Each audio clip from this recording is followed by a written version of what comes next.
Part 1. You will hear a conversation between a man and a woman discussing the repair of a television. First, you have some time to look at questions 1 to 5.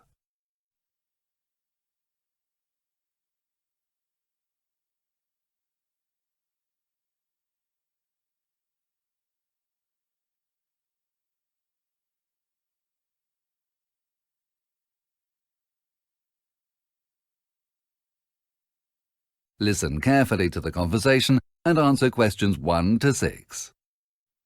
Good morning, madam. Can I help you? Yes, please. I bought this small TV set here recently, and when I got it home, I couldn't get it to work. Oh, dear. Well, I'd just better take some details for this worksheet, and then we'll have a look at it. Okay. Here we are. Now, can you give me your name, please? Philippa Hutton. Could you spell Hutton, please? That's Hutton. Thank you. And your address? 13 Glen Avenue, Westley. Could you spell Glen too, please? Glen. Thanks. Do you know the postcode? Yes, it's WE5 8GF. And what's your phone number? My home number is 01748 524 965. And my mobile number is 07745 276 145. Okay, got that. Now, did you still have the receipt for the television? Yes, it's right here. Let's have a look. Right, so you bought it on the 5th of June. That's 2 days ago. So, what exactly is wrong with the TV? Well, I bought it 2 days ago so I could watch TV while I was cooking for the family. That's why I just bought a nice small one. It could fit on the shelf next to the dining room door. Anyway, when I got it back and plugged it in, there was no response. Nothing at all. No lights, no sound, no buzz. And there are no electrical problems in that room? No, nothing. It isn't just me. My husband is very good with these things, and when he came back, he checked the plug, the fuse, the connections, everything. He couldn't work it out either. That's very strange. Right then, I'll have a look at it. I'm actually not busy right now. I can finish it in about half an hour. Do you want to wait here or come back later today or tomorrow? I'll go to the supermarket across the road and get some shopping done, and I'll come back in about an hour. Is that all right? Yes, I'll be able to tell you what's wrong by then. By the way, your job number is J25, but it doesn't matter as I'll be here when you get back. See you later then. Before the conversation continues, you have some time to look at questions 6 to 10.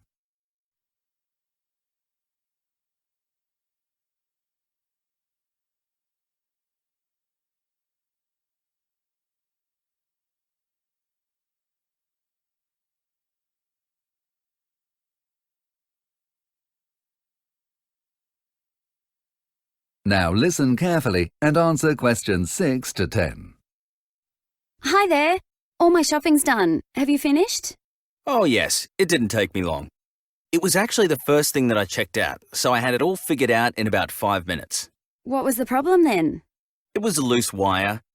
It's amazing that this television even got through its tests.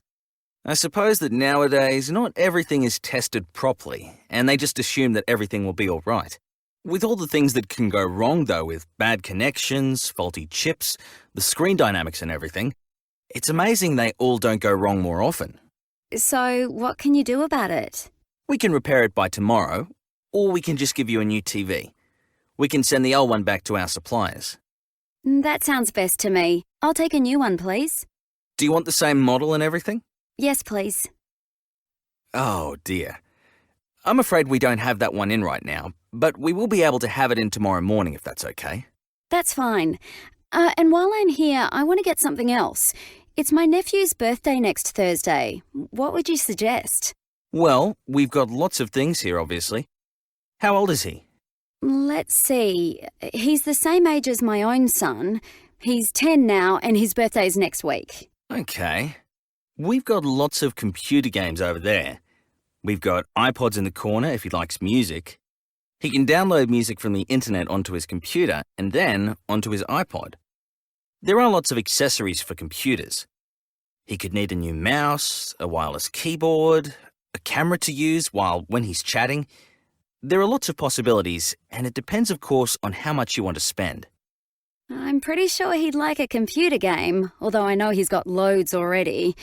I tell you what, I'll go back and ask his father what would be the best, and I'll come back tomorrow and buy something while I'm picking up the new TV.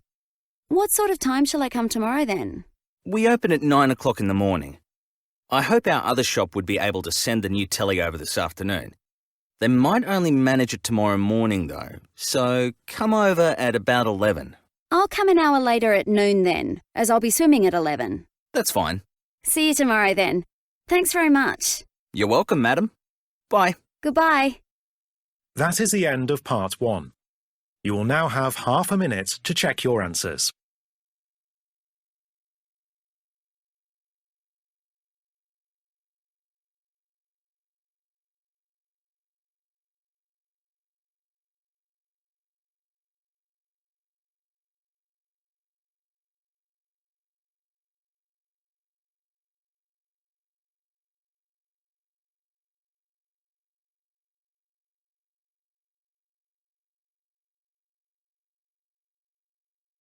Part 2.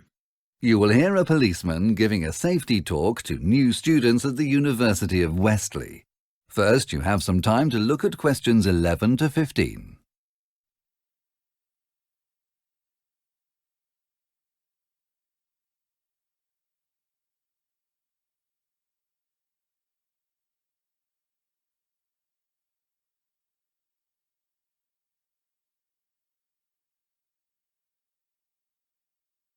Now listen carefully to the safety talk and answer questions 11 to 15.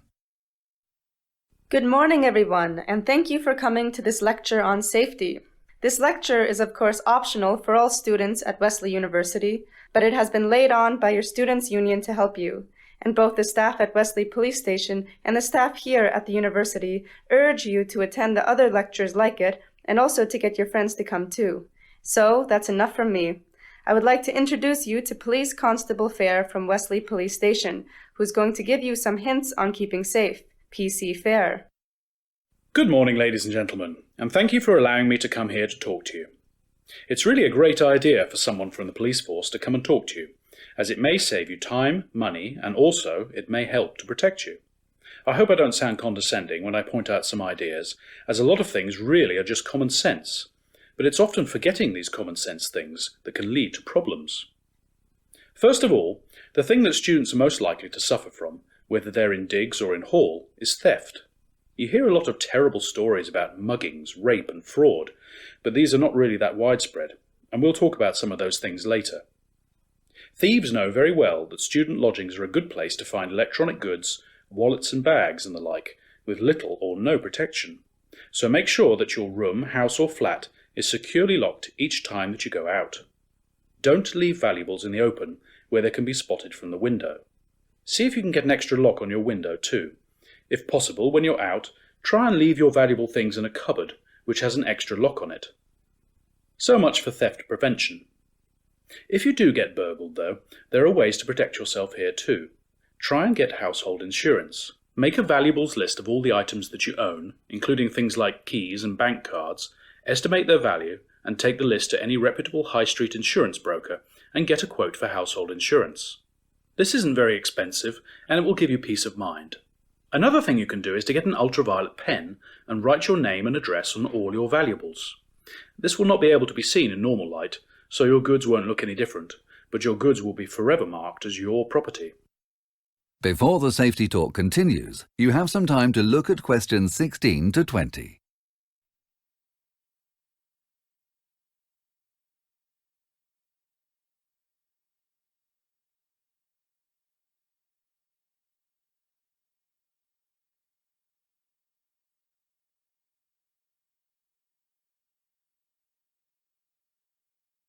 Now listen to the rest of the safety talk and answer questions 16 to 20.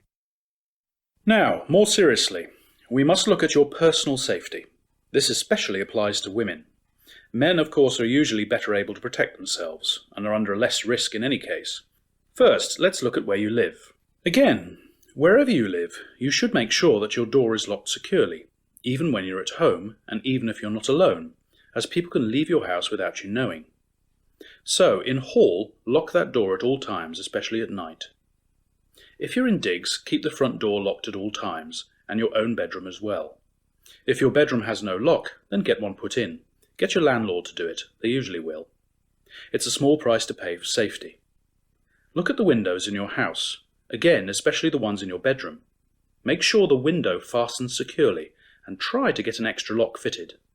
Keep curtains closed at night, and also during the day too, if you don't mind, so that people can't see in. Get a chain fitted to your front door too, and always have the chain on when you're at home. If you see someone often hanging around near your home, then let someone know in your hall, or the welfare office in the union will be able to advise you. We, of course, at the police station will always welcome you, and will never scoff at your worries. We won't laugh at you, and we'll take everything seriously. Next, let's look at when you're away from your home and walking about the streets. Naturally, you're more at risk at night, but even in the daytime, try to keep to busier areas which are well lit, and always try to have someone with you when you're travelling on foot. At night, do the same, but be more careful about it. If you're leaving the union late at night, take advantage of the excellent minibus service that your union puts on for you for your safety. The minibus gives priority to women, and it will take you to your door. There are 2 minibuses available every night, leaving at regular intervals. If there isn't one available, wait in the queue until one arrives. They'll get you home safely in the end. If you're not at the union, and by yourself, try to get a taxi back rather than walk. I know it's more expensive, but it's worth the cost. I'm sure your parents would prefer you spending the extra money to make you safe. Also, with taxis, always take a licensed taxi from a proper taxi rank or call a reputable company. Keep the number of a reputable company in your wallet and saved in your mobile. Then you'll always have access to a safe way home. I hope I haven't panicked you. Very few people do actually get attacked, but of course it does happen. By following these basic safety rules, you vastly reduce your chances of being a victim. The cardinal rule is don't be alone. Always have a friend with you if possible. That is the end of part 2. You now have half a minute to check your answers.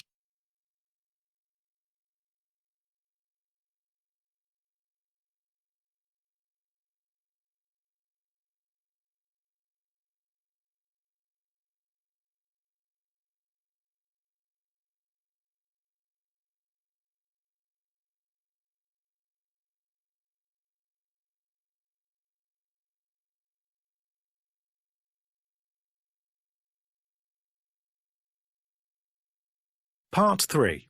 You will hear a student and a tutor discussing an essay. First, you have some time to look at questions 21 to 26.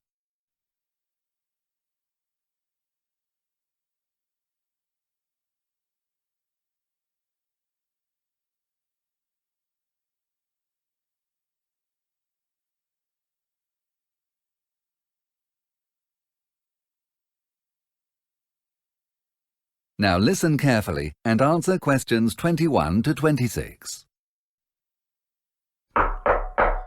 Come in. Good morning, Rachel. Have you come to talk about your extended essay? That's right, Dr. Jones. Have I come at a bad time? No, not at all. This is a good time, in fact.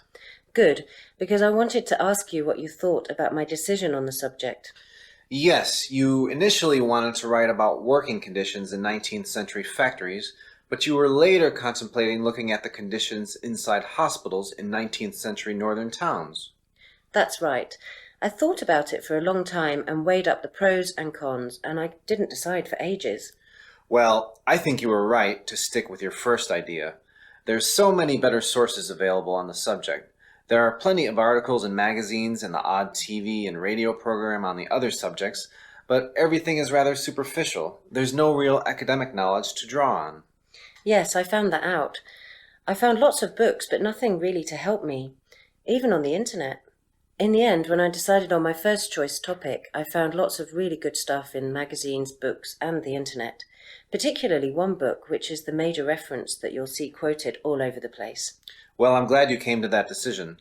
Let's have a look at that essay now. What did you think? I've spent ages on it, but I'm only about 80% happy with it. Well, I wouldn't be too down about it. I think most of it is pretty good. I like the introduction, which really set out your ideas clearly. The middle needs some attention, but the end was really first rate. What are the areas that need more work then? The main problem lies with your analysis of the statistics. You quote all the right numbers and you've got lots of fine tables and everything, but you need to look more closely at what the numbers mean and what implications they hold. Look at them again and try and explain more clearly the important parts. After that, you need to have a look at your bibliography, which is a bit shoddy. Yes, I was afraid of that. I always think that once I've finished the essay, then I'm done, and so I don't put enough care into things like the bibliography.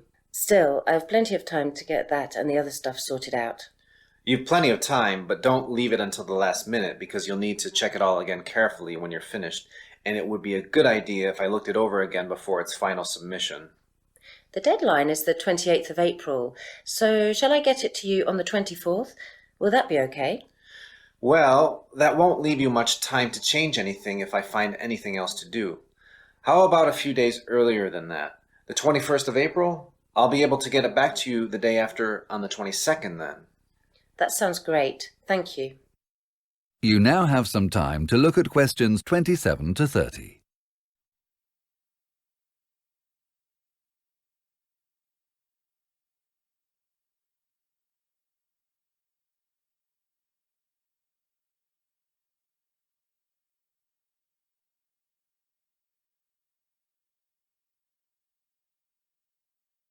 Now listen to the rest of the discussion and answer questions 27 to 30. I'd also like to ask you about that presentation that I have to give next month. Yes, what's the problem? Well, I've started work on it as I want to do a good job, but I can't seem to find much information on the subject in the library. Okay, I'll jot down some ideas for you then. What subject are you presenting again? The 3 C's of the Great Reform Act in England in 1832. Yes, the causes, course, and consequences. Well, there should be plenty of material in the library on that, as it's such an important subject. Well, there should be, but it looks as though some first years are doing an essay on it, and so most of the books are out. I also don't want the run-of-the-mill books. I want my presentation to be a bit more in-depth. The best book for you would be Great 19th Century Reform by Mark Needham. That book you can't take out. It's in the reference section only. You'll have to read it actually in the library itself. Then there was a great article in History Monthly on the Great Reform Act by Jim Wood. The issue was August 2003, I think. You'll find it in the library stack system. That's great. Anything else? Yes, there's another really good book on the subject that looks at the whole thing from a slightly different point of view. I remember when it came out, it ruffled a few feathers. It's called Political Reform, and it's by Rob Jenkins. The thing is, though, that I know our library hasn't got it. As you're preparing so far in advance, though, you'll be able to order it through interlibrary loan. Just go to the library reception and they'll give you the forms to fill out. It'll come in about a week, I expect.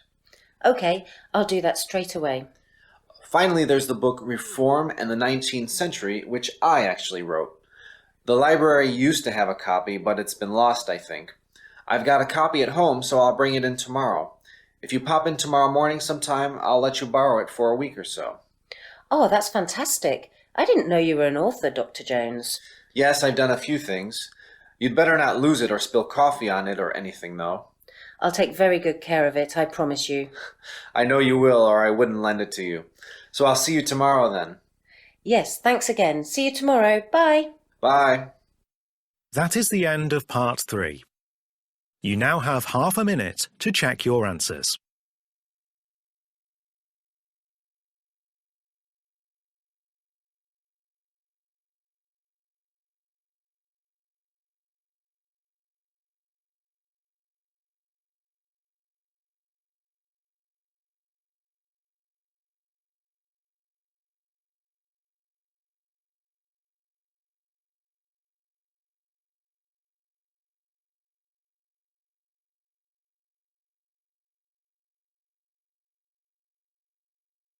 Part 4.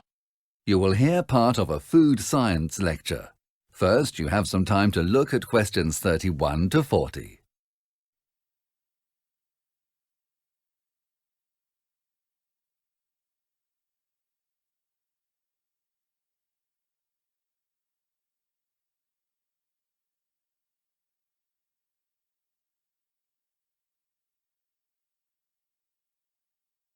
Now listen carefully and answer questions 31 to 40.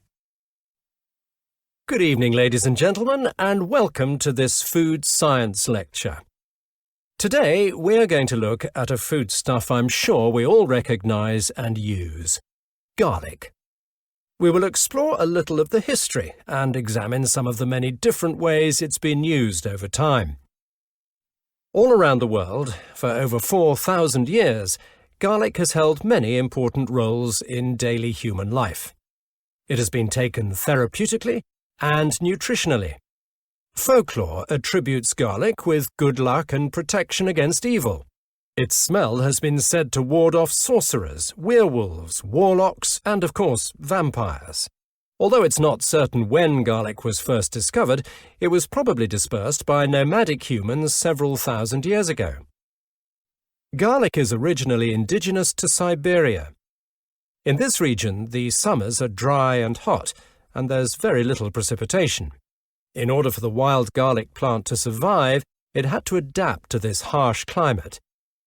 Garlic had to grow when there was moisture, in the spring and fall, and it also had to be able to survive without water for the exceptionally dry summer and winter months. Garlic adapted to its environment so that the growing cycle began in the autumn to take advantage of the available precipitation. When the cold winters or the hot, dry summers arrived, it became dormant. The cloves of the garlic plant store large amounts of food, which enable it to withstand long durations of dormancy. When the spring rains arrive, the plant can continue on its growth process. Its root system, in conjunction with its relatively small leaves, are the keys to the survival of the plant in harsh conditions. These traits make garlic a very hardy plant, capable of growing in poor soil in harsh climates with little or no care. Once discovered by humans, it is no wonder that garlic quickly became a staple crop of almost every civilization in the world. An Egyptian papyrus from 1500 BC recommends garlic for 22 ailments. The Egyptians fed it to slaves building the pyramids to increase their stamina, and during the building of the Great Pyramid, the construction workers lived on a diet consisting primarily of onion and garlic. When the workers were deprived of their ration of garlic, it caused work stoppages. Garlic was so valuable to the Egyptians that 15 pounds of garlic would purchase a healthy male slave. Ancient Egyptians worshipped garlic as a god, and its name was often invoked at oath-takings. In ancient Greece and Rome, it was claimed to have more uses.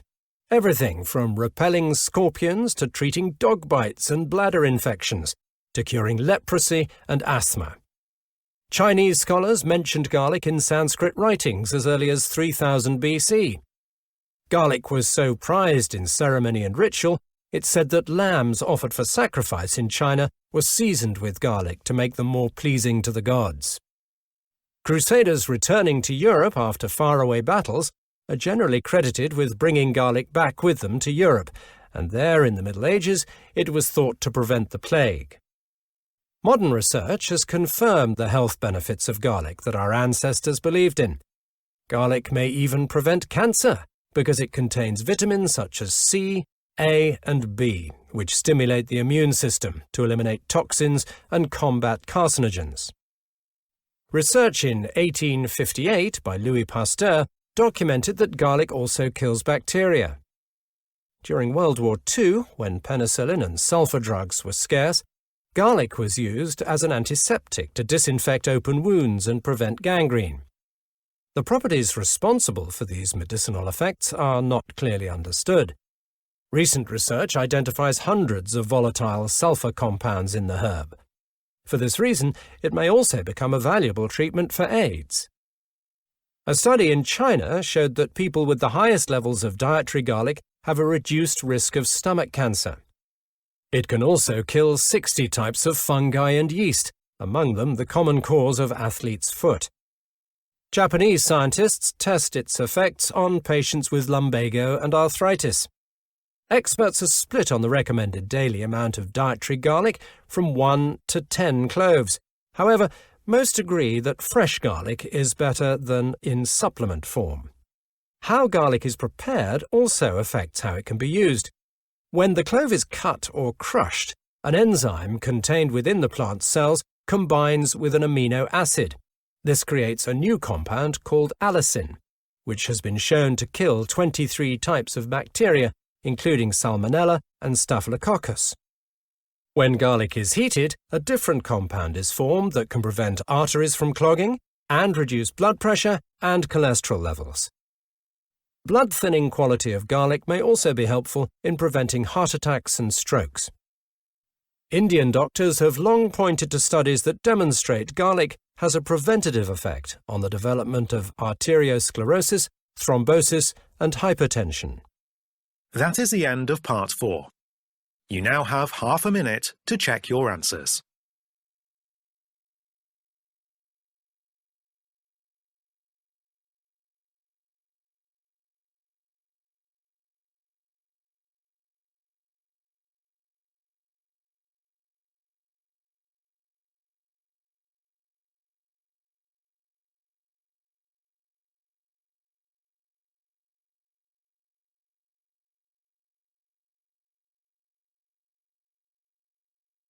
That is the end of the listening test.